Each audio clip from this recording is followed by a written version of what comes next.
के गरेका थिए इतिहासमा? नेपाल किन गरिब भयो? राजतन्त्रले गरिब भएको होइन। लुट्ने र खाने बाहेक के काम गरे? हत्या गर्ने बाहेक के काम गरे? दमन गर्ने बाहेक के काम गरे? नेपाली कांग्रेसले कस्तासँग घाँटी जोड्छ भने बिग्रिएका, सडेका, लोकतन्त्र विरोधी, राष्ट्रियता विरोधी विदेशी सेना बोलाएर नेपालीको टाउको नेपाली कांग्रेसले कटाएको थियो। अहिले उहाँ देशभित्र हुनुहुन्न, बाहिर गइरहेका बेला केही पनि भन्नु। आज बाहिर जानुभएको छ, यहाँ नभएका बेला लखेटो हुन्छन् फेरि किन उहाँ आएपछि नै भनौँला। त्यो जबसम्म भाँडो काम लाग्छ त्यसलाई भाँडो भनिन्छ, काम नलाग्ने भएर कुचिएर चुने भएपछि पत्रु भनिन्छ। थोत्रा तत्त्वहरू र पत्रु तत्त्वहरू, प्रतिगामी तत्त्वहरू यस्ताहरूसँग कांग्रेसले प्रधानमन्त्रीजी विदेश जानुभएको छ, ठ्याक्कै चुनाव अगाडि किन जानुभएको?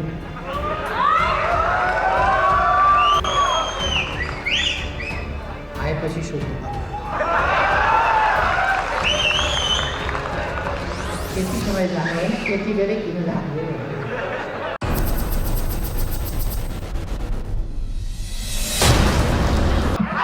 यस कार्यक्रमका अध्यक्ष महोदय, मञ्चमा आसीन पार्टीका नेता साथीहरू, अनेरा सभ्युका नेता साथीहरू र सम्पूर्ण यस केन्द्रीय कमिटीको विस्तारित बैठकमा उपस्थित हुनुभएका विद्यार्थी साथीहरू अर्थात् भाइ बहिनीहरू,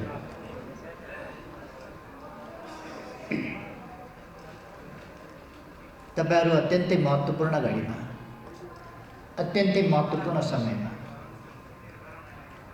यो विस्तारित बैठकको आयोजना गरेर यसमा सहभागी भइरहनु भएको छ। मलाई लाग्छ मभन्दा अगाडि वक्ताहरूले थुप्रै विषयमा प्रकाश पारिसक्नु भएको हुनुपर्छ। यहाँ लामो समयदेखि विद्यार्थी आन्दोलन, युवा आन्दोलन हाँकेका साथीहरू हुनुहुन्छ, लामो समयदेखि महिला आन्दोलन र पार्टी आन्दोलन पनि हाँकेका साथीहरू हुनुहुन्छ। थुप्रै कुराहरू आइसकेको छ भन्ने मैले ठान्छु र मैले अलिक संक्षिप्तमा पनि केही थोरै मात्रै कुरा राखे हुन्छ जस्तो लाग्छ। हाम्रो देशमा आधुनिकताको इतिहास अलिक छोटो छ, लोकतन्त्रको इतिहास छोटो छ, लोकतान्त्रिक आन्दोलनको इतिहास पनि, सङ्गठित इतिहास पनि अलिक छोटो छ।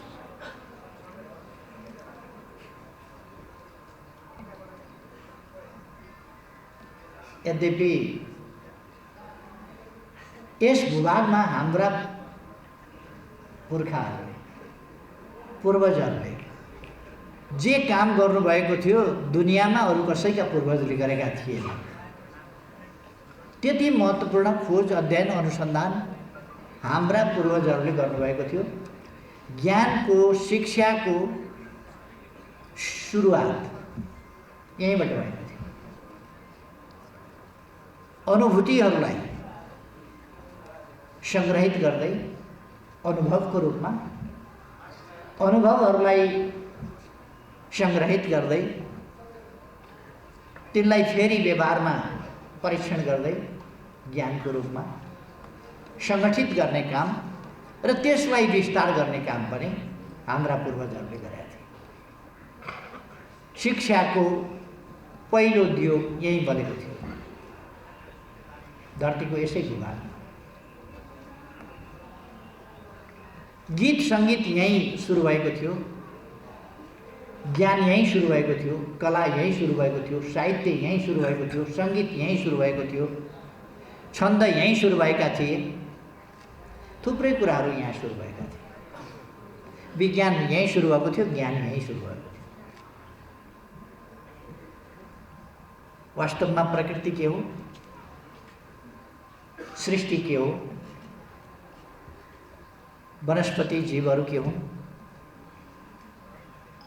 अन्तरिक्ष के हो, ग्रह नक्षत्रहरू के हुन् आदिको खोज, अध्ययन, अनुसन्धान समेत यही ठाउँबाट भएको थियो। त्यसकारण हाम्रो इतिहास असाधारण ढङ्गले गौरवपूर्ण छ। शिक्षाको क्षेत्रमा, ज्ञानको क्षेत्रमा यो त प्रारम्भको थलो नै हो, ज्ञानको ज्योति प्रारम्भ भएको थलो नै हो। यसकारण हाम्रो इतिहासको हिसाबले हामी गरिब होइनौँ, हामी अत्यन्तै सम्पन्न हौँ। हाम्रो नयाँ पिँढीले बुझ्नुपर्ने कुरा के हो भने इतिहासको हिसाबले हामी असाधारण मानव जातिलाई नै योगदान गरेका त्यस्ताहरू हौँ अथवा त्यस्ताका सन्तानहरू हौँ। एउटा कुरा। यद्यपि हाम्रो देशमा शिक्षाको प्रारम्भ विक्रम सम्वत 1910 दरबार स्कुल स्थापना भएपछि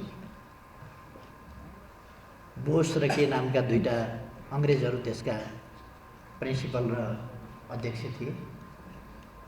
1910बाट त्यो सुरु भएपछि औपचारिक शिक्षा र आधुनिक शिक्षाको सुरु भएको लगभग मान्नुपर्ने त्यहीँबाट होला सायद। यद्यपि त्योभन्दा अगाडि शिक्षा, साक्षरता आदि कुराहरू अगाडिदेखि हाम्रा हुने गर्थे। शिक्षा त्यहीँबाट प्रारम्भ भएको होइन, यहाँ विद्वानहरू थिए, त्यसभन्दा अगाडि विद्वानहरू थिए। तर औपचारिक आधुनिक शिक्षाको सुरुवात त्यहाँबाट भएको। विद्यार्थी आन्दोलन त अझ धेरै पछि मात्रै हाम्रोमा सुरु भयो, विद्यार्थी आन्दोलनको रूपमा। खास गरी विद्यार्थी भनेको जहिले पनि नयाँ चेतनाका संवाहक हुने गर्छ। विद्यार्थी नयाँ कुरा सिक्न चाहन्छन्, जान्न चाहन्छन्, उनीहरूमा क्युरियोसिटी हुन्छ र उनीहरूले सधैँ नयाँ नयाँ कुरा थाहा पाउन चाहन्छन्। यसरी उनीहरू नयाँ कुरा पत्ता पनि लगाउँछन् र उनीहरू यथार्थमा विश्वास गर्छन्, अन्धविश्वासमा होइन। कसैले केही भन्यो भने त्यो कुरा हो कि होइन उनीहरू आफू प्रयोग परीक्षण गरी हेर्छन्। त्यसकारण अन्धविश्वासका विरुद्ध, कुरीतिका विरुद्ध, बेठी कुराहरूका विरुद्ध युवाहरू, विद्यार्थीहरू अगाडि बढ्छन्। विद्यार्थीहरूको लक्षण सत्यप्रति निष्ठाका साथ अगाडि बढ्ने हुन्छ र कम्प्रोमाइजिङ एटिट्युड, टेन्डेन्सी कम हुन्छ। सत्यप्रति अगाडि बढ्ने, यो यस्तो होइन, यो यस्तै हो भनेर अगाडि बढ्न सक्ने सामर्थ्य उनीहरूसँग हुन्छ। त्यसै कारण विद्यार्थीहरूले आन्दोलन गर्ने कुरा, खालि शैक्षिक मागलाई लिएर मात्रै विद्यार्थी आन्दोलनहरू भएका छैनन् दुनियाँमा। सामाजिक जागरण, सामाजिक परिवर्तन र रूपान्तरणका निम्ति विद्यार्थी आन्दोलनहरू ठुल्ठुला भएका छन् विश्वमै। हाम्रो देशमा पनि जयतु संस्कृतम, पहिलो विद्यार्थी आन्दोलन जयतु संस्कृतमलाई भन्दा हुन्छ।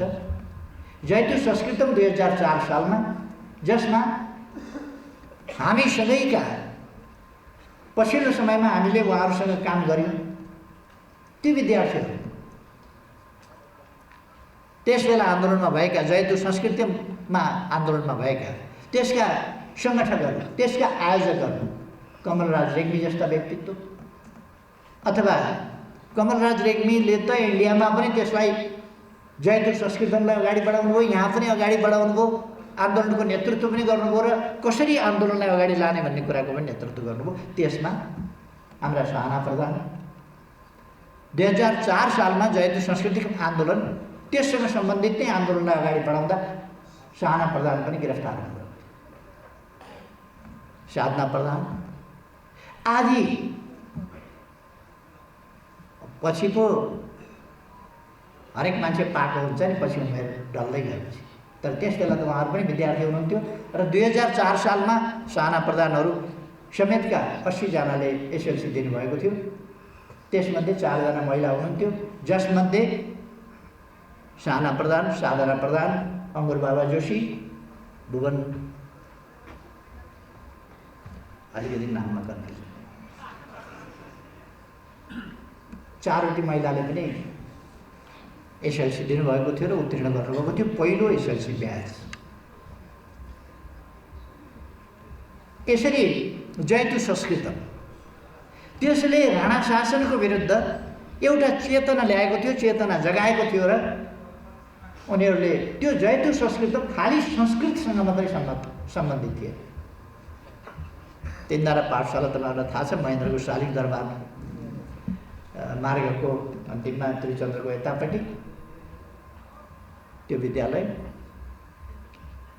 त्यहाँ पढ्ने विद्यार्थीहरूलाई हरेक दिन नारा लगाउन लाइन्थ्यो खाना खानभन्दा अगाडि। सालको मकै खेती सम्बन्धी पुस्तकलाई एउटा जागरणको प्रतीकका रूपमा लिन सक्छौँ, लाइब्रेरी काण्डलाई लिन सक्छौँ। लक्ष्मीप्रसाद देवकोटाहरूलाई लाइब्रेरी खोले बापत सजाय भएको थियो। त्यसपछि युवा विद्यार्थीहरूले नै अरू प्रकारका प्रयासहरू गरेको थियो र युवा विद्यार्थीहरूले नै त्यस बेलाका युवाहरू उनीहरूले 1991 सालमा प्रजा परिषदको स्थापना गरेका थिए। उनीहरूमध्ये त्यस आन्दोलनको लपेटामा 4 जनालाई 97 सालमा मारेको थियो। तपाईँ हामी सबैलाई थाहा छ। त्यसपछि त्यस विरासतलाई विद्यार्थी आन्दोलनको रूपमा जयतु संस्कृतमले अगाडि बढायो र जयतु संस्कृतम अहिले पनि एउटा ट्रेन्डको रूपमा जयतु संस्कृतमको एउटा धार कता कता के गर्दै हुनुहुन्छ हामीसँग पनि सम्पर्क त छैन, तर गर्दै हुनुहुन्छ केही मान्छेहरू। फेरि पनि जयतु संस्कृतमलाई उहाँहरू अगाडि बढाइराख्नु भएको छ। उहाँहरूको उद्देश्य के छन्, कतातिर पुगेको छ, त्यसको धार कता पुगेको छ त्यो आफ्नो ठाउँमा होला। तर म अनेरा सबिउका साथीहरूलाई के भन्न चाहन्छु भने यो 97 सालको विद्रोहदेखि गङ्गालाल लहरुको बलिदानदेखि लिएर जयतु संस्कृतमसम्मको विद्यार्थी आन्दोलनको इतिहास, शैक्षिक आन्दोलनको इतिहासका उत्तराधिकारी तपाईँहरू हो। त्यति बेलाको चेतना त्यसै रूपमा हुन्थ्यो, आजको चेतना यसै रूपमा हुन्छ। तर एउटा कुरा म तपाईँहरूलाई भन्न चाहन्छु, नेपालमा विद्यार्थीहरू सदैव अगाडि छन्, सदैव अगाडि छन्। राजनीतिक नेताहरू जत्तिकै राजनीतिक नेताहरू कतिपय 7 सालभन्दा पछि आन्दोलन अधुरो भयो भनेर युवाहरूले आवाज उठाए। ती राजनीतिक नेताहरू हुन्, युवा नै थिए अथवा विद्यार्थीहरू हुन्, उनीहरूले आवाज उठाउँदा उनीहरूमाथि चर्को दमन गरियो। कसैलाई भारतीय सेना ल्याएर गिरफ्तार गरेर डोटीमा गिरफ्तार गरेर उसलाई बेमदत्त पन्तको टाउको काट्ने काम गर्थ्यो। अलिक भन्न राम्रो लाग्दैन, तर यो सब नेपाली काङ्ग्रेसले गराएको थियो। भारतीय सेना नेपालभित्र बोलाएर नेपालको यस्तो भलो यसरी हुन्छ भन्ने एउटा देशभक्तको टाउको नेपाली काङ्ग्रेसले कटाएको थियो। विदेशी सेना बोलाएर नेपालीको टाउको नेपाली काङ्ग्रेसले कटाएको थियो। भन्न त त्यति मजा लाग्दैन, तर के गर्ने अब नेपाली काङ्ग्रेस त्यस्तै हो।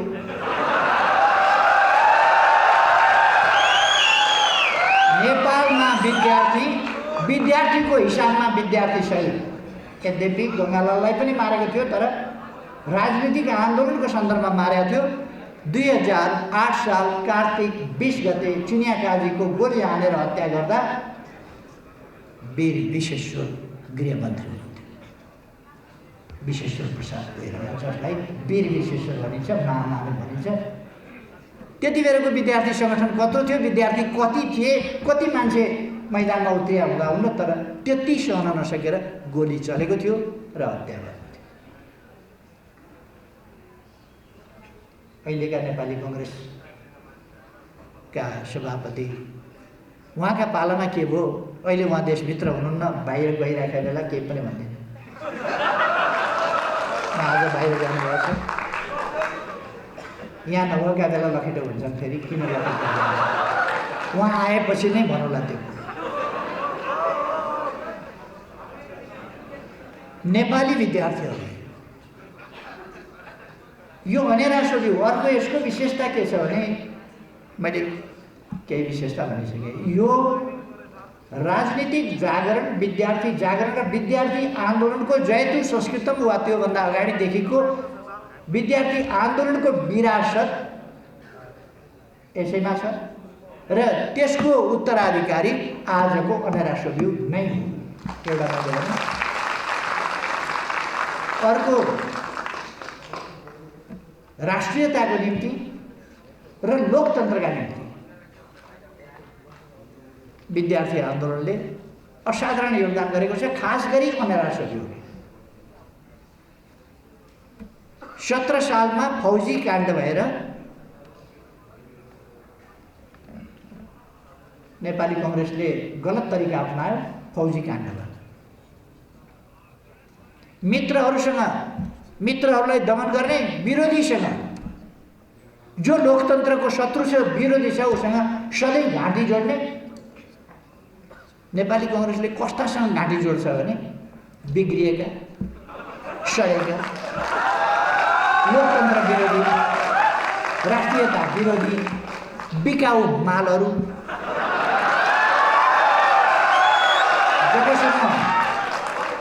जबसम्म भाँडो काम लाग्छ त्यसलाई भाँडो भनिन्छ, काम नलाग्ने भएर कुचिएर चुने भएपछि पत्रु भनिन्छ। हो त्यस्तासँग नेपाली कांग्रेसले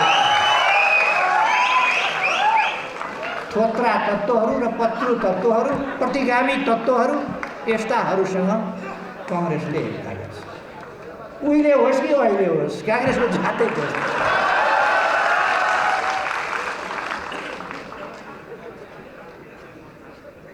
कांग्रेसलाई राम्रो कामका लागि राम्रा शक्तिसँग मिल्न बडो मुस्किलले कहिले कहिले बेठिकतिर कुद्दा कुद्दै च्याप्प जगरमा समातेर ल्याएर अचेटेर उसलाई ठिक काममा अलिक दिन लगाउनुपर्छ, फेरि भागिहाल्छ।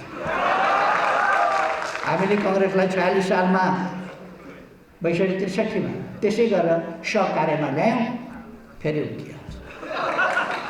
खैर, मैले यो 17 सालको प्रसङ्गमा भनेको नेपाली कांग्रेस कसरी काम गर्छ भन्दा 7 सालमा लोकतन्त्र आयो। कति आयो? जति आयो नै आयो। लोकतन्त्र आयो, राणा शासन गयो, राम्रो भयो। तर त्यसपछि के भयो? 7 साल फागुन 7 गते लोकतन्त्र आयो। 8 साल मङ्सिरमा कांग्रेसका सभापति मोहन शमशेर प्रधानमन्त्री थिए, राणा प्रधानमन्त्री, पहिलेकै प्रधानमन्त्रीलाई कायम राखेका थियो। मोहन शमशेर प्रधानमन्त्रीबाट हटे मङ्सिरमा, मातृका प्रसाद कोइराला प्रधानमन्त्री भए। कांग्रेसका सभापति मातृका प्रसाद कोइराला प्रधानमन्त्री भए र त्यसपछि तुरुन्तै कम्युनिस्ट पार्टीमाथि प्रतिबन्ध लगाए। उनले बुझेको लोकतन्त्र, कांग्रेसले बुझेको लोकतन्त्र त्यही हो, कम्युनिस्टमाथि प्रतिबन्ध लगाऊ। राणा शासन र कांग्रेसमा के फरक भयो? रिस उठेकालाई प्रतिबन्ध लगाउने, अग्रगामी शक्तिलाई, लोकतन्त्रवादी शक्तिलाई, देशभक्त शक्तिलाई प्रतिबन्ध लगाउने। कांग्रेसले त्यही गर्यो। धन्न धन्न। अरू कुरा आफ्ना ठाउँमा छन्। पशुपतिनाथकै कृपाले भने 12 सालको अन्तिममा कांग्रेस ढल्यो। टङ्कप्रसाद आचार्य प्रधानमन्त्री हुनुभयो, कम्युनिस्टमाथिको प्रतिबन्ध खुल्यो। मैले किन पशुपतिनाथको कृपा भनेको भने कांग्रेस सरकारमा छैनन्जेलसम्म त कम्युनिस्ट पार्टीले त दमनका दमन, जेलका जेल, मेलका मेल, दमनका दमन, भूमिगतका भूमिगत, पार्टी खोल्न नपाइने, चलाउन नपाइने प्रतिबन्धित अवस्था बस्नु पर्यो। पञ्चायत र कांग्रेसी राजमा के फरक? कांग्रेसले त्यही गर्यो। हो त्यही कुरा कम्युनिस्टलाई 4 वर्ष प्रतिबन्ध, 9, 10, 11, 12, 4 वर्षसम्म पुरा प्रतिबन्ध। 9 साल, 10 साल, 11 साल, 12 साल कांग्रेसले प्रतिबन्ध लगायो। टङ्कप्रसाद आचार्य प्रधानमन्त्री भएपछि प्रतिबन्ध उहाँले तुरुन्तै आउने बित्तिकै प्रतिबन्ध खोल्नु। टङ्कप्रसाद आचार्य वास्तवमा प्रजातन्त्रका लागि लडेका, त्यतिबेरै मार्थे, त्यतिबेरको सांस्कृतिक हिसाबले, सांस्कृतिक मान्यताको कारणले बचेका मान्छे। त्यसो भएर टङ्कप्रसाद आचार्यले प्रतिबन्ध फुकुवा गरे। टङ्कप्रसाद आचार्यको लोकतान्त्रिक मूल्य मान्यताप्रतिको विश्वास र आचरणलाई धन्यवाद दिनुपर्छ। टङ्कप्रसाद आचार्यले अरू त्यस्ता लोकतन्त्रलाई सुदृढ गर्ने कामहरू, अनेक संस्थाहरूको रचना गर्ने, ती कामहरू गरे। अहिले ती सबै इतिहासमा मान्न छ। तर 17 सालमा जब दलमाथि प्रतिबन्ध लाग्यो, राजा महेन्द्रले शासन हातमा लिए। त्यसपछि बोल्ने कसैको होती भएन। काङ्ग्रेस त 3 घाम सुकाएको कर्कलो जस्तो थियो, लल्याक बोल्यो। बोल्ने होती थिएन, नेताहरू जेलमा थिए, कोही पञ्चायततिर मिले, कोही उता। अनि कङ्ग्रेसले के भन्छ? कङ्ग्रेसका नेताहरू, कङ्ग्रेसका महामन्त्री तुलसी गिरी पञ्चायतका जननी भन्छ, पञ्चायतकी आमा हुन गए। जेन्डर परिवर्तन आज मात्रै गरेर आज ठिटाहरूले गर्ने गरेका छन्। त्यो जेन्डर परिवर्तन उहिले काङ्ग्रेसका महामन्त्रीले नै गरेका थिए। डाक्टर तुलसी गिरी पञ्चायतकी आमा हुन गएका थिए काङ्ग्रेसको महामन्त्री छोडेर। विश्वबन्धु थापा आदि, म सबैको नाम लिन चाहन्न, आदि काङ्ग्रेस राजासँग मिलेर पञ्चायत टिकाउनतिर गए। कम्युनिस्टले दीपावली गरे भन्छ। कम्युनिस्टले दीपावली गरेन, गर्दैन प्रतिक्रमण हुँदाखेरि कहिल्यै पनि। कम्युनिस्ट पार्टी प्रतिगामीहरूको तिहार कहिले पनि हुँदैन, सधैँ अग्रगामी दृष्टिकोण राख्छ। घुसपैठिया तत्त्वहरू अब कहिले अहिले पनि त हुन्छ नि। कम्युनिस्ट पार्टीबाट एमाले माधव नेपालले छोडे, कम्युनिस्टले छोडेको छ र एमाले? कम्युनिस्टले एमाले छोड्छ?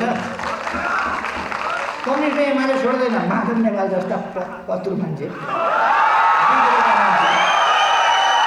प्रतिक्रियावादीहरूका निम्ति काम गर्ने मान्छे, त्यस्ता मान्छेहरूले एमाले छोड्छ। कम्युनिस्टको बर्को ओढ्ने बित्तिकै जो पनि कम्युनिस्ट हुने हो र? बर्को ओढेर कम्युनिस्ट हुँदैन। कम्युनिस्ट भनेको विचार हो, व्यवहार हो, आचरण। कम्युनिस्ट सरकार ढाल्ने, कम्युनिस्ट पार्टी फुटाउने, कम्युनिस्ट सरकार ढालेर प्रतिक्रियावादीहरूका मलाई पनि 4वटा मन्त्रालय देऊ न भनेर, सबै मन्त्रालय त छँदै थियो नि त। अनि फुटाएर 4वटा मन्त्रालय देऊ न भनेर। अहिले हेर्नुहोस् त, बिहान बेलुकै बालुवाटारमा टुप्लुक यो गठबन्धन नछुटाउँ है, गठबन्धन बचाउँ है, गठबन्धन है, गठबन्धन भन्दै। मैले हिजो पनि भनेको थिएँ जुम्लामा, जुम्ला एउटा नेपालको इतिहासको सन्दर्भमा असाधारण महत्त्व राख्ने ठाउँ हो सिजा। त्यही गरेर मैले भनेको थिएँ यो गठबन्धन तबसम्म रहन्छ जबसम्म हामी यसलाई रहन दिन्छौँ। हामीले धेरै केही गर्नु पर्दैन। यसको यो गठबन्धन चल्न नदिनका निम्ति 4वटा चक्का फुकाल्नुपर्छ र इन्जिन बन्द गर्नुपर्छ र केही पनि पर्दैन। छ्यास्सा हावा खोलिदिएपछि त्यो सिद्ध। जस म भन्दै थिएँ विद्यार्थी आन्दोलन नै हो जसले 17 सालको फौजी काण्डभन्दा पछि मैदानमा उत्रिने हिम्मत गर्यो। 22 सालमा 21 सालमा पुनर्गठित गरेर आफूलाई सङ्गठित गरेर विद्यार्थीहरूले अनेरा सोबिउ खोलेर 22 सालको विद्यार्थी आन्दोलनको रूपमा सशक्त आन्दोलन सुरु गरे। त्यसदेखि नेपालमा क्रमशः आन्दोलन अगाडि बढ्दै गए। मैले भनिरहनु पर्ला जस्तो लाग्दैन। त्यसपछि हामीले अनेक आन्दोलनहरू, विद्यार्थी आन्दोलनकै रूपमा हामीले अनेक आन्दोलनहरू गऱ्यौँ। 46 सालभन्दा अगाडिका आन्दोलन त विद्यार्थी आन्दोलनकै रूपमा भयो। यद्यपि राजनीतिक आन्दोलनको रूपमा हामीले एउटा झापा आन्दोलन गऱ्यौँ। झापामा नयाँ ढङ्गले हामीले आन्दोलन अगाडि बढायौँ। नत्र भने विद्यार्थी आन्दोलन 22 सालमा, 23 सालमा, 24-25 सालमा, 26 सालमा सबै विद्यार्थी आन्दोलन भयो। र त्यसै भित्रबाट हामीले एउटा राजनीतिक आन्दोलन नयाँ दृष्टिकोणका साथ, नयाँ उद्देश्यका साथ, नयाँ आँट हिम्मतका साथ परिवर्तनको सङ्कल्प बोकेर एउटा नयाँ आन्दोलन सुरु गऱ्यौँ। जसबाट आज नेकपा एमाले जस्तो सशक्त देशको सबभन्दा ठुलो पार्टी कोही लाग्दाखेरि पनि कोही लाग्दा पनि केही गरे पनि अलिकति यता तान्छन् उता तान्छन् यसो गर्छन् उसो गर्छन्। यो त रक्तबीज जस्तो हो। तपाईँहरूले रक्तबीजको कथा सुन्नुभएको छ कि छैन? रक्तबीजलाई काट्यो, रगत भुइँमा खस्ने बित्तिकै भुरुरु रगतको थोपै थोपाबाट फेरि हजारौँ रक्तबीजहरू जन्मिन्छ। सुरुमा 5 जना साथीहरू मार्यो, हत्या गर्यो 29 सालमा। त्यसपछि अरू साथीहरू मार्यो। तर रक्तबीज चाहिँ आज नयाँ नयाँ पिँढी निस्किएर नेकपा एमालेमा प्रवेशको लहर छ। त्यही आन्दोलनको विस्तार, त्यसैले अगुवाई गरेको एकता एकीकरण, त्यस अभियानबाट हामी यहाँ आइपुगेका छौँ। यो भयो 32 सालमा आन्दोलन तपाईँहरूलाई थाहा छ। 32 सालमा सशक्त आन्दोलन उठ्यो। 35-36 को आन्दोलन त जनमत सङ्ग्रह गरायो, छलछाम भयो होला त्यहाँ। तर त्यति बेलाका शासकलाई झुकायो।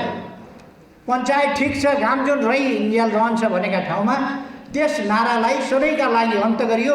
पञ्चायत परीक्षाको कसीमा आउनुपर्छ भनेर कमसेकम जनमतसङ्ग्रह बहुदल कि निर्दल, पञ्चायत कि बहुदलीय लोकतन्त्र भन्ने कुरा त जनमतसङ्ग्रहमा त विद्यार्थी आन्दोलन ल्यायो। तपाईँहरूलाई धन्यवाद भन्न चाहन्छु। यद्यपि तपाईँहरू त्यस आन्दोलनमा कोही पनि सरिक हुनुहुन्थ्यो होला, तर तपाईँका अग्रजहरू त्यस आन्दोलनमा हुनुहुन्थ्यो। अनेरा सोभियो मैदानमा थियो। अरू राजासँग सम्झौता गरेर ठेलागाडामा चढेर कालो मोसो दलेर हिँड्न बाध्य भएका थिए। तपाईँहरूले कतिको सुन्नुभएको छ? आन्दोलनको विरोध गर्ने, आन्दोलनलाई बिचैमा समाप्त पार्न खोज्ने तत्त्वहरूलाई विद्यार्थीले कालो मोसो दलेर ठेला गाडामा राखेर गुमाएका थिए। र अनेरा सोभियोले आन्दोलनलाई अगाडि बढाएको थियो र जनमत सङ्ग्रहमा पुर्याएको थियो। त्यस कारण मैले अनेरा सोभियोलाई धन्यवाद भने। त्यसपछि 46 सालका आन्दोलनमा युवा विद्यार्थीहरूको भूमिका, 62-63 को आन्दोलनमा युवा विद्यार्थीहरूको भूमिका असाधारण रहेको छ। त्यस कारण म तपाईँहरूलाई धन्यवाद भन्न चाहन्छु। दुनियाँको इतिहासमा विद्यार्थी आन्दोलन, पेरिसको 1968 को आन्दोलन वा त्योभन्दा अगाडि कहिले कहिलेका आन्दोलन, भारतमा लगभग 200 वर्षको इतिहास मानिन्छ विद्यार्थी आन्दोलनको। र भारतका विद्यार्थीहरूले विद्यार्थीका मागहरू सँगसँगै सामाजिक जागरणका कुराहरूलाई पनि लिएर अगाडि बढेका थिए। नेपालमा पनि त्यस्तै भयो। अनेरा सोभियोले दुईटै भूमिका, एउटा विद्यार्थीहरूका मागहरू, विद्यार्थीका समस्याहरूको पहिचान, तिनको समाधान, त्यसका निम्तिका प्रयास, सङ्गठन खोल्ने अधिकारदेखि लिएर विद्यार्थीका हक हितका कुरा, शिक्षा क्षेत्रमा हुनुपर्ने गरिनुपर्ने कामहरू, कस्तो शिक्षा कसरी उपलब्ध हुने, यी प्रश्नहरू पनि अनेरा सोभियोले उठाएको थियो भने शैक्षिक मागहरू र शिक्षा क्षेत्रले मात्रै हामीलाई पुग्दैन। यदि समाजको राजनीति, समाजको सामाजिक प्रणाली, राजनीतिक प्रणाली, अर्थव्यवस्था ध्वस्त भयो भने विद्यार्थीका मागको मात्रै कुरा गरेर पुग्दैन। त्यसकारण राजनीतिक प्रणाली समुचित हुनुपर्दछ भन्ने माग विद्यार्थीहरूले उठाए। 2600 वर्ष अगाडिदेखि मानिस राजनीतिक प्राणी हो भन्ने कुरा स्थापित छ र तपाईँहरू त्यही राजनीतिक प्राणीको रूपमा, सचेत प्राणीको रूपमा, एडभान्स एलिमेन्टको रूपमा सजग सम्झौताहीन, गलत कुरासँग सम्झौता है, सहीसँग त सम्झौता गर्नैपर्छ, गलत कुरासँग सम्झौता नगर्ने शक्तिका रूपमा अनेरा सोभियो एउटा आदि तुफानको रूपमा नेपालमा रहेको छ। म तपाईँहरूको गौरवपूर्ण इतिहासलाई सलाम भन्न चाहन्छु, तपाईँहरूलाई धन्यवाद भन्न चाहन्छु। 2026 सालमा अनेरा सोभियो खोल्दै हिँड्दाखेरि हामीलाई पनि मुद्दा लागेका थियो, मुद्दा भोगेका थियौँ, जेल बसेका थियौँ, अलिक यातना पनि सहनु परेकै थियो। यो 26 सालको कुरो, अहिले 52-53 वर्ष अगाडिको कुरा। आजको स्थिति फरक छ। तर एउटा कुरा ख्याल राख्नुपर्दछ, अब समय फेरि फर्किन सक्दैन, तर समयलाई, समयको चक्रलाई पछाडि फर्काउने, समयको पाङ्ग्रालाई पछाडि फर्काउने प्रयास फेरि पनि प्रतिक्रियावादी शक्तिहरू गरिरहेका छन्। कहिले कहिले प्रतिक्रियावादी शक्तिहरू कहीँ 200-400 मान्छे जम्मा भयो भने हौस लिएर उद्यम मचाउँछन् अनि भन्छन् नेकपा एमाले 3 वर्ष सरकारमा रहेर के बनायो? 2-4 हजार किलोमिटर बाटो बनायो, सुरुङ बनायो, 2-4 हजार पुल बनायो, 2-4 हजार विद्यालय बनायो, क्याम्पस बनायो, अस्पतालहरू केही बनायो, 4G सेवा विस्तार गर्यो, अप्टिकल फाइबर कोछ्यायो, अनेक विश्वविद्यालयहरूलाई अगाडि बढायो। यस्तै काम भूकम्प पीडितहरूलाई घर बनाएर वितरण गर्यो, फुसका छानाहरू विस्थापित गर्यो, जस्ता पाता हालिदियो, गरिबलाई घर बनाएर दियो, टोर्नाडोले भत्काएका घरहरू केही महिनाभित्र बनाएर दियो। के गर्यो 3 वर्षमा एमाले? के गर्यो? यसो 240 वर्ष राजतन्त्रले के गरेको थियो यस देशमा? 104 वर्ष राणातन्त्रले के गरेको थियो? प्रतिक्रियावादीहरूले के गरेका थिए? 30 वर्ष कांग्रेसले के गरेको थियो? एमालेको 3 वर्षको सरकार र सरकार सञ्चालनसँग कुनै तुलना हुन सक्छ? तर पनि प्रतिक्रियावादी शक्तिहरू आफ्ना खालका अफवाह फैलाउन, एमालेले गरेका उपलब्धिहरू, एमालेले प्रस्तुत गरेको भिजन, एमालेले जगाएको आशा, एमालेले फेरि बिउजाएको हाम्रो राष्ट्रिय गौरव, हाम्रो सार्वभौम सत्ता, हाम्रो भौगोलिक अखण्डता, त्यसलाई फेरि जगाएको हाम्रो नक्सा, गुमेको भूभाग समेत राखेर नक्सा छापेको, चीनतिरबाट पनि बाटो खोलेर अब कहिल्यै नाकाबन्दी हुन नसक्ने परिस्थिति निर्माण गरेको, अनि यी सबै कुरा हामीले एयरपोर्टहरू बनाएको, राति राति उड्ने एयरपोर्ट बनाएको, हवाई मैदानहरू बनाएको, ती कुराहरू ओझेलमा पार्न चाहन्छ। यिनीहरू बसेर के गरेका थिए इतिहासमा? नेपाल किन गरी भयो? राजतन्त्रले गरी भएको होइन। लुट्ने र खाने बाहेक के काम गरे? हत्या गर्ने बाहेक के काम गरे? दमन गर्ने बाहेक के काम गरे? त्यसका यस्ता तत्त्वहरूबाट हामी सजग रहनुपर्छ र यिनका कुप्रचारहरूलाई हामीले मुखभरिको जवाफ दिनुपर्छ। एउटा गठबन्धनवालाले अस्ति भनेको मैले सुने, अब केपी ओली राजासँग मिल्छ। कहाँ छ राजा र मिल्छ केपी ओली? कहाँ छ राजा र राजासँग मिल्छ? कस्तो बुद्धि यिनीहरू, कस्तो मानसिकता यिनीहरूको, राजासँग मिल्छ अरे केपी। अर्को म सम्झाउन चाहन्छु, वरिपरि परिक्रमा गरेर पाउमा दाम राखेर ढोग्ने मान्छे केपी ओली होइन। केपी ओलीले कसैको पनि पाउमा, म मेरा विद्यार्थी भाइ बहिनीहरूका पाउमा पनि दाम राख्न तयार छु, तर शासकहरू कुनै प्रतिक्रियावादीहरूका, म गाउँका गरिब किसानहरू, मजदुरहरू, अछुत भनिएकाहरू, तिनका पाउमा दाम राखेर ढोग्न तयार हुन्छु। ठुलो कुरा होइन। मैले मेरा दाजुभाइ दिदीबहिनीहरूलाई सम्मान गर्छु, कुनै ठुलो कुरा होइन। कुनै प्रतिक्रियावादी, जनविरोधी, देशद्रोही शासकहरू, राजा महाराजाहरूलाई परिक्रमा गरी गरी पाउमा दाम राखेर ढोग्ने काम केपी ओली। केपी ओली जनताको अभिमतबाट प्रधानमन्त्री भएको होला, तर त्यो दर्ता चलानी फाँटमा यसो वालबाट निवेदन छिराएर प्रधानमन्त्री माग्न जाने, जेल बस्न तयार हुन्छ, जेसुकै परिणाम भोग्न तयार हुन्छ, तर प्रतिक्रियावादीहरूका अगाडि झुक्न, न्यूरिन, लम्पसार गर्न तयार हुँदैन।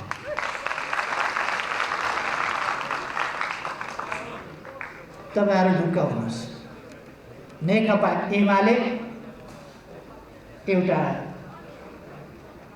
सिद्धान्त, दर्शन बोकेको पार्टी हो। द्वन्द्वात्मक र ऐतिहासिक भौतिकवादी दर्शन बोकेको पार्टी। यसले विगतका हाम्रा इतिहासका गौरवपूर्ण परम्पराहरूलाई बुझेको पार्टी हो। तिनको रक्षा र सम्वर्धन गर्दै अगाडि बढाउनुपर्छ भन्ने चेतना भएको पार्टी हो। अब देश कसरी अगाडि बढाउनुपर्छ, देशको विकास कसरी गर्नुपर्छ, देश विकास गर्न जनतालाई कसरी तयार गर्नुपर्छ भन्ने कुरा पनि बुझेको पार्टी। भाइ बहिनीहरूलाई म ढुक्क रहनका लागि आग्रह गर्न चाहन्छु, ढुक्क रहनुहोस्। मैले यत्तिकै सूर्य चिन्ह तपाईँहरूका अध्यक्षलाई हस्तान्तरण गरेको होइन। यो सूर्य चिन्ह हामीले यत्तिकै सूर्य चिन्ह दिएको होइन आफ्नो चुनाव चिन्हको रूपमा। यो देशमा उज्यालो छर्नु छ, यो देशलाई न्यानो बनाउनु छ, यो देशलाई जस्तो सूर्यले पृथ्वीमा प्रकाश दिन्छ, पृथ्वीमा न्यानो दिन्छ। सूर्यले दिने प्रकाश र न्यानोले नै सृष्टि चलेको छ, चराचर चलेको छ। त्यसकारण सबै दर्शनको उत्पत्ति, सबै सृष्टिको उत्पत्ति सूर्य हो। त्यसै कारण हामीले यो चिन्ह लिएका हौँ, यसलाई एउटा प्रतीकको रूपमा पनि लिएका हौँ। त्यसकारण मैले तपाईँहरूलाई सुनिता बराल मार्फत तपाईँहरू सबैलाई सूर्य चिन्ह हस्तान्तरण गरेको। तपाईँहरूको सिंहैसँगठन, तपाईँहरूका सम्पूर्ण सदस्यहरूलाई सूर्य चिन्ह हस्तान्तरण गरेको र यो हस्तान्तरणको सिलसिला सफलतापूर्वक, यो हार्दै हस्तान्तरण गर्दै होइन, जित्दै हस्तान्तरण गर्दै। कहिले पनि नेकपा एमाले कस्तो पार्टी छ तपाईँहरू विचार गर्नुहोस् न। अलिकति मै हुँ भन्नेहरू एक्लै कसैले आड गर्दैन। तपाईँहरूले त सुने हुनुहुन्छ त, एक्लै एमालेका छेउमा नपर है, कुल्चिएला भन्छन् कोही, कच्याकुचुक पार्ला भन्छन् कोही, भाँचकुच बनाइदेला भन्छन् कोही, एमालेका छेउमा नजाऊ निमट्ला भन्छन् कोही। यो चुनावको हामी झालझेल षड्यन्त्रबाट, परमादेशबाट सरकारमा गएका थिएनौँ। फेरि पनि परमादेश होइन, जनादेशबाट फेरि पनि मैले पहिले भनेको छु सिंहदरबारका गेटबाट जान्छौँ। त्यसका लागि हामीले त्यसका लागि अभियान सञ्चालन गर्नुपर्दछ, जनजागरण अभियान सञ्चालन गर्नुपर्दछ, सूर्यको पक्षमा जनमत तयार गर्नुपर्दछ। विद्यार्थी साथीहरूलाई नेविसिङ खोलेर भाइ बहिनीहरू किन बसिराखेका छन् बेकार, बोलाउन यतैको उहाँहरूलाई सम्झाइदिउँ। 21 सालदेखि 26 सालसम्म एउटै भनेर सजियो थियो। अनि काङ्ग्रेसी प्यानल हार्ने गरेपछि काङ्ग्रेस जहाँ हार्छ त्यो अलग भइहाल्छ, फुटाइहाल्छ फेरि। अनेरा सजियो 26 सालमा फुटाएर नेविसङ बनायो। पहिले अनेरा सजियो, जसले सोभियो जित्छ त्यसैको अनेरा सजियो हुन्थ्यो। त्यो तरिका थियो। जहाँ पनि अनेरा सोभियोको प्रगतिशील प्यानलले जित्थ्यो अनि दक्षिणपन्थी अप्रगतिशील प्यानल चाहिँ अलग भएको हो 26 सालमा। अहिले पनि सम्झाउँ, फर्केर आऊ भाइ हो, बेकार बाटो बिराएर कता 26 सालदेखि हिँडेको छ, धेरै वर्ष भइसक्यो। 52 वर्षदेखि अनेरा सोभियो छोडेर नेविसङले बाटो बिराएर अर्को सङ्गठन बनाएको छ। अब अरू भनेका त पछिका कुराहरू भए, पछि पलाएका चिउलाहरू भए, पछि पलाएका ऐँझेरूहरू भए। प्रचण्ड माधवहरू भने त पछि पलाएका ऐँझेरू हुन् क्या।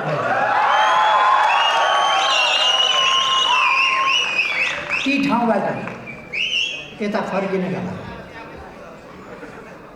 तपाईँहरूले ढुक्कले उहाँहरूलाई आग्रह गर्नुहोस्। देश बनाउने हो कि होइन, यही काङ्ग्रेसको यस्तै गठेहरूका शासनमा अर्थतन्त्र ध्वस्त हुन लाग्यो।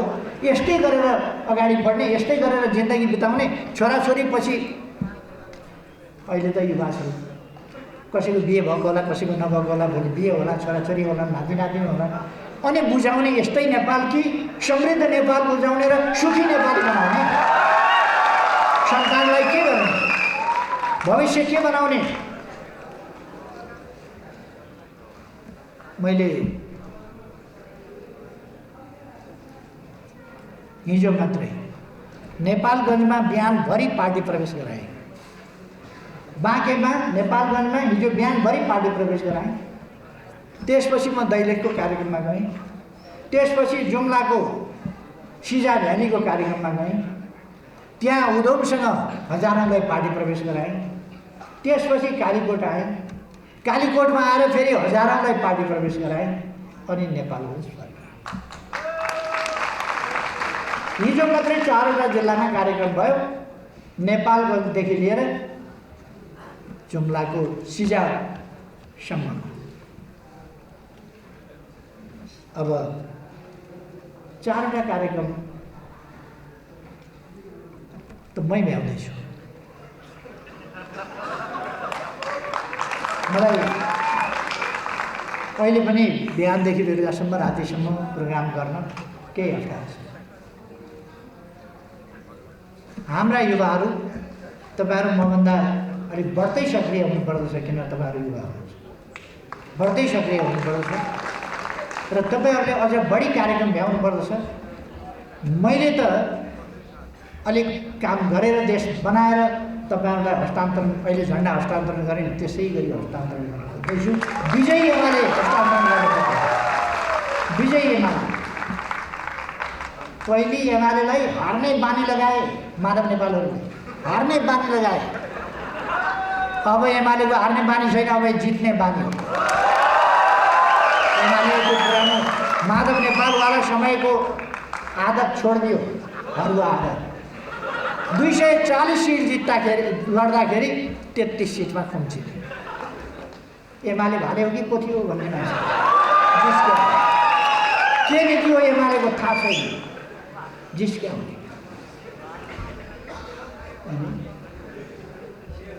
नो कङ्ग्रेसको विरोधमा 2 शब्द बोल्न सकेको छ, जानुपर्ने रहेछ काङ्ग्रेसमा कसरी बोल्नु, पछि लाग्नुपर्ने रहेछ काङ्ग्रेसको कसरी बोल्नु रहेछ त्यो। माओवादीसँग माओवादीको गलत नीतिको विरोध गरौँ भने हो, माओवादीको व्यक्तिको विरोध होइन, गलत नीतिको विरोध। विचार गर्नुहोस् त, प्रचण्ड पथ भनेको के रहेछ? के हो प्रचण्ड पथ भने? कस्तो रहेछ प्रचण्ड पथ भनेको? पन्तबिजेकै हो भइगयो।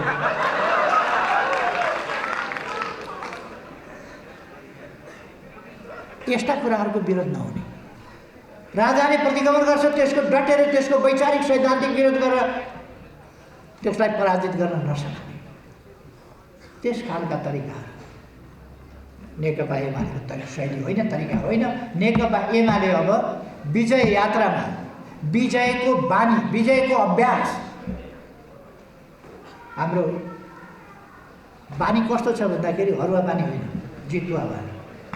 देश बनाउनु छ हामीले, देशलाई समृद्ध बनाउनु छ हामीले, सुशासनयुक्त बनाउनु छ हामीले, नयाँ चेतना जगाउनु छ देशमा हामीले। यसकारण म आग्रह गर्न चाहन्छु, हामीले सामाजिक जागरणका अभियन्ताको रूपमा हामी खालि अरू आन्दोलनको मात्रै व्यक्तिमा गएर अन्धविश्वास, पछौटेपन, त्यसका विरुद्ध हरेक क्षेत्रमा एडभान्सपन, हरेक क्षेत्रमा विकसितपन, हरेक क्षेत्रमा आधुनिकता, हरेक क्षेत्रमा आधुनिक चेत, हरेक क्षेत्रमा वैज्ञानिक चेत, त्यो कुरा हामीले फैलाउनुपर्छ। वैज्ञानिक चेतका साथ हामी अगाडि जानुपर्छ। त्यसले समाज परिवर्तनका लागि मद्दत गर्छ। समाज परिवर्तन गर्ने व्यक्तिले हो, व्यक्तिको जागरणले हो। त्यसकारण हामी त्यसरी सङ्गठित भएर अगाडि जानुपर्छ। मैले विश्वास लिएको छु तपाईँहरू क्याम्पसमा, कमिटीमा, तपाईँहरूको केन्द्रीय कमिटी, प्रदेश कमिटी, जिल्ला कमिटी, जे कमिटीहरू छन्, क्याम्पस कमिटीहरू होलान् अथवा अरू कमिटीहरू, ती कमिटीहरू र त्यसमा आबद्ध साथीहरू, नेता हुन्। ती मार्फत सङ्गठनमा आबद्ध नभएको ठुलो पङ्क्तिलाई मोटिभेट गर्ने कुरा, जागरुक गराउने कुरा र आन्दोलनमा सरिक बनाउने कुरा, यो काममा तपाईँहरू लाग्नुपर्छ। यस विस्तारित बैठकले आफ्नो गौरवपूर्ण इतिहास स्मरण गर्नेछ। त्यो गौरवपूर्ण इतिहास मर्न दिने छैन। त्यस गौरवपूर्ण इतिहासलाई अझ उजिल्याएर अगाडि बढाउनेछ मैले विश्वास लिएको छु र त्यस काममा तपाईँहरू सक्रिय हुनुहुन्छ भन्ने मैले विश्वास लिएको छु। अब चुनाव आइसकेको छ, 5 दलीय गठबन्धन, तपाईँहरूले चिन्ता गर्नु पर्दैन। मैले हिजो पनि भने 1-1 किलोका 5वटा ढक राख्दा के हुन्छ, 1 क्विन्टलको ढक एकातिर राख्यो भने कता हराउँछ कता। नेकपा एमाले भनेको क्विन्टलको ढक जस्तो हो यिनीहरूका तुलना, केजीवाला ढक। नेकपा एमाले त्यसरी अगाडि बढ्नुपर्छ। त्यसरी अगाडि बढ्नका निम्ति म आग्रह गर्न चाहन्छु। प्रधानमन्त्रीजी विदेश जानुभएको छ, ठ्याक्कै चुनाव अगाडि किन जानुभएको नि?